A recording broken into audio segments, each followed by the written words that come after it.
So, you've decided to join the Red Army and fight back against the fascists Sarojinu.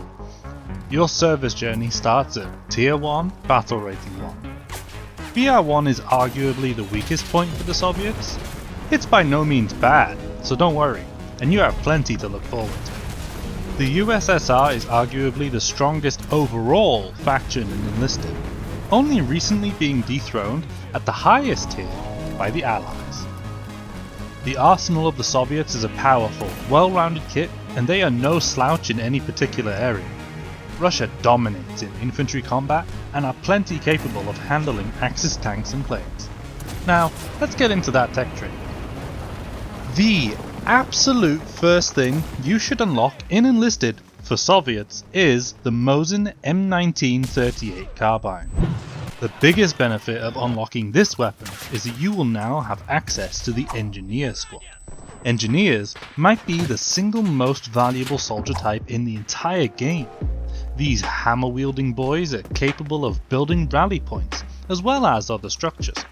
Constructing good rallies for you and your team is one of the most important things in the game. Not only do you passively collect a massive XP bounty from your team respawning at your rally, but being able to spawn in prime locations much closer to the objective grants your team the momentum needed to win the war of attrition Enlisted is at its core. You should pretty much always keep an engineer squad in your roster at all times, as well as focus on leveling up this squad so that you can bring well-trained engineers to all of your squads as specialists. So, now that we have 3 rifles to choose from, what do I recommend?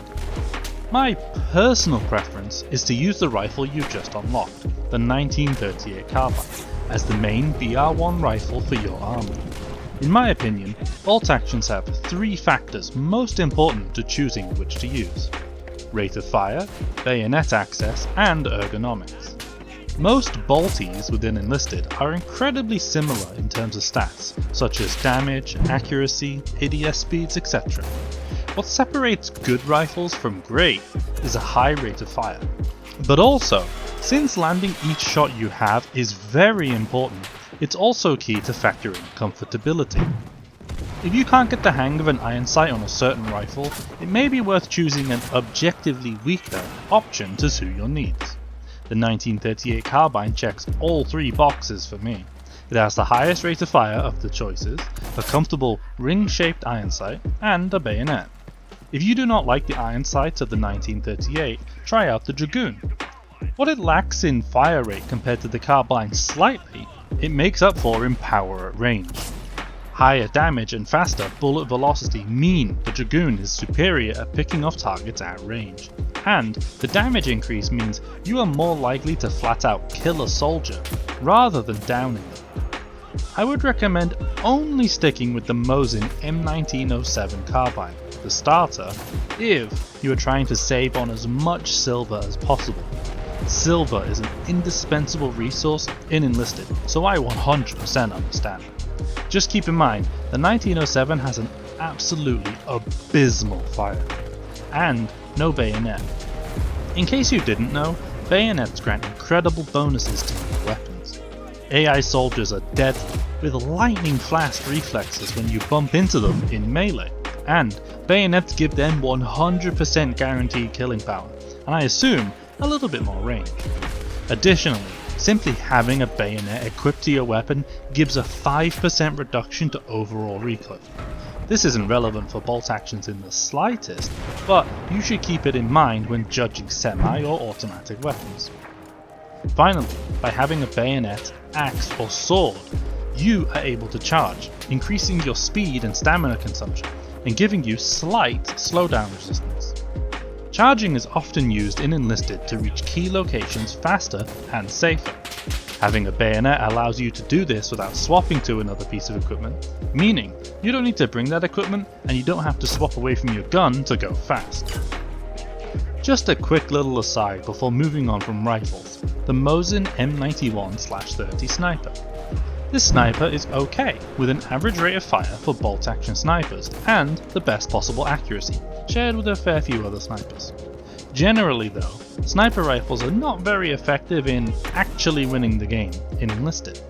If If you spend all game at the back of the map collecting like 20 to 30 kills in a 25-minute game, you have no right to complain if you lose, and you will progress very slowly inside Enlisted. Objective play and control offers the most experience, which snipers do basically zero of. You're perfectly fine to enjoy sniping, and I can't stop you from having fun how you want in the game. Just keep this in mind for yourself and also your teams. Over time, I've slowly started to enjoy flying planes in Enlisted. They are super useful at taking out enemy tanks, so I pretty much always bring one or two with me to battle. It will take a bit of practice to learn how to fly, destroy enemy planes, and land bombs and rockets on ground targets, but it's super worthwhile to invest that time in learning. Check out my own guide for how to fly, and guides from other creators or the official Enlisted YouTube channel to try and pick up as much information as you can.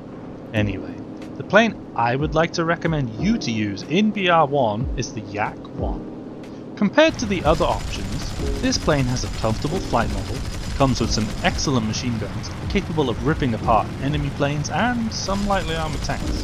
Finally, the Yak-1 comes equipped with a set of 100 kg bombs that are effective versus a large variety of tanks, which is the main reason I use planes. The biplane is a fun meme machine and is actually competent despite its slower speed. The rockets it comes equipped with are capable of killing tanks, even later game tanks such as Tigers, but require a high degree of precision to have an effect on tank targets. I personally recommend bombs for killing tanks. Feel free to try out the other planes in Soviet BR1, but I recommend against using the MiG-3 completely. This plane only has 20mm cannons and no payload. Fighter planes like that really don't contribute to a game and help you and your team win. As a final note on planes, grab the EXP upgrades for the squad first, and then unlock the extra levels for fighter pilots. The Aircraft Detection Range perk is an incredibly powerful tool and game changer for spotting enemy planes before they spot you. Depending on if you have any interest or not, you can skip out on planes and tanks for the most part and do just fine in Enlisted. However, we still need to equip some tools to help us deal with armoured vehicles, and a good place to start is the anti-tank rifle, the PTRD-41. This rifle isn't fantastic, I won't lie to you, but it is still all you have in BR1 for a handheld anti-tank weapon. Its single-shot nature and slow reload mean you need to be accurate with your shots, and can't use this super aggressively against tanks. Try to get the side armor of tanks, as some heavily armored ones won't be penetrated from the front at all. Aim for the crew, engine, track drive wheels, shown here, and the ammo of the tank. Check out my How to Kill Tanks guide for more information and some visual representations to get you started. I also learned recently that the AT rifles in this game do a lot of damage to player-built fortifications, including sandbags, AT guns, and AA guns. Additionally, when picking up the PTRD, you will receive an anti-tank squad. You should equip this squad and level it up, even if you don't plan on keeping it in your roster afterwards. Leveling up the anti-tank soldier class is important, as I recommend bringing one to every single squad you can in Enlisted. Anti-tank rifles are also quite good at shooting down enemy planes, though try and focus on the slower ones. Faster ones are tricky to hit. Next, I suggest that you try out tank gameplay in Enlisted. I've honestly never tried the T60 or T26, and I've only ever used the BT7 in BR1 gameplay.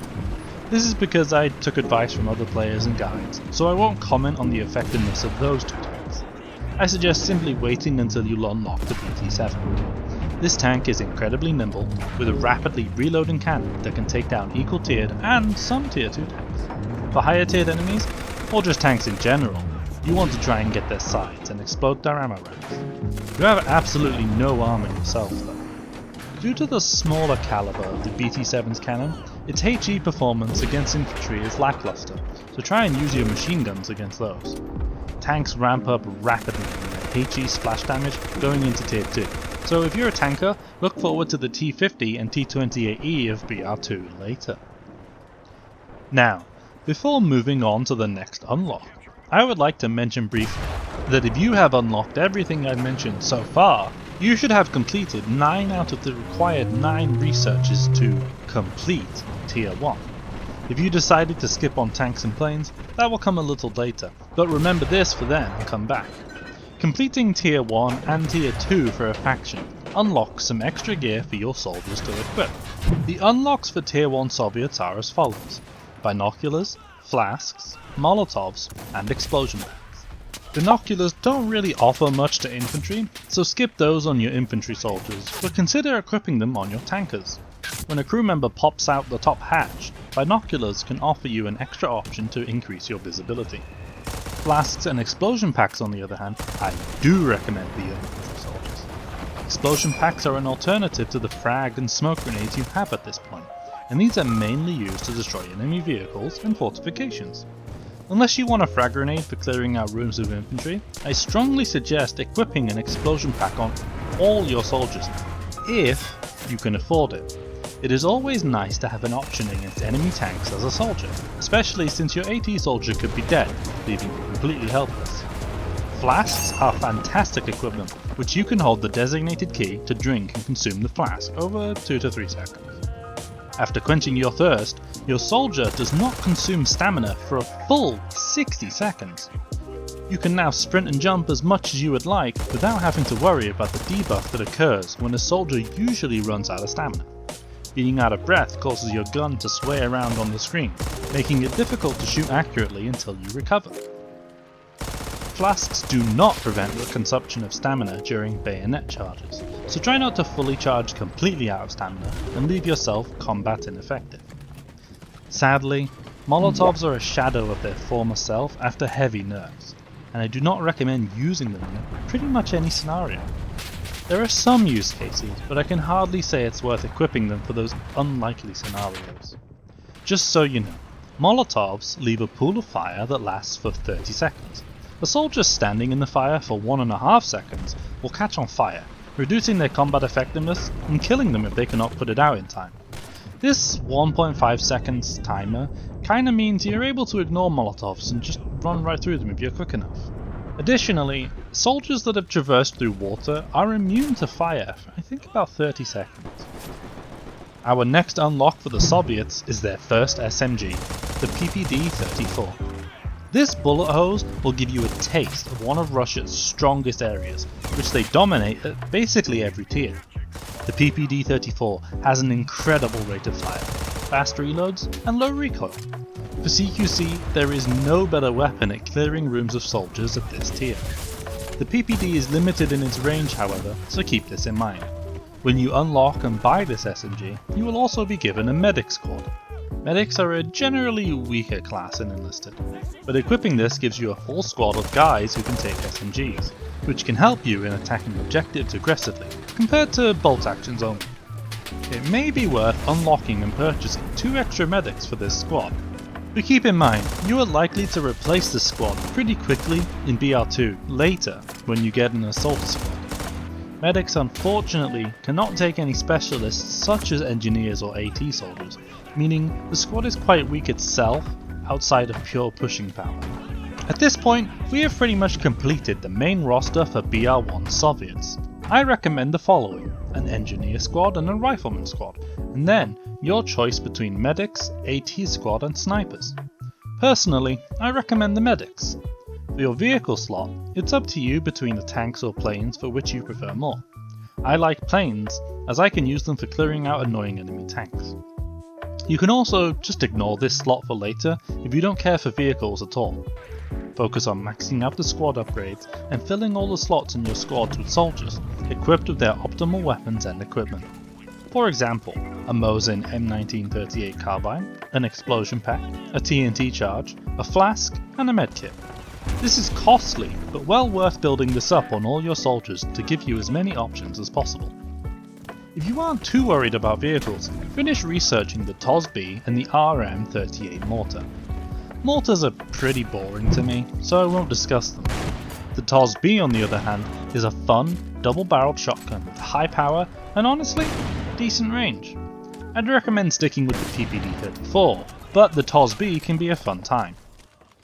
And with all of that unlocked, you should now have access to Tier 2 USSR no matter what. I will cover all of Tier 2 and the best things to unlock in my next guide. Before moving up to BR2, I recommend earning silver and hoarding wealth so that you can purchase basically a full roster of BR2 equipment in one go, rather than slowly moving into that tier piece by piece with gear. Equipping a single BR2 item will up tier you, meaning your opponents will become more experienced and you will see more BR2 and BR3 gear.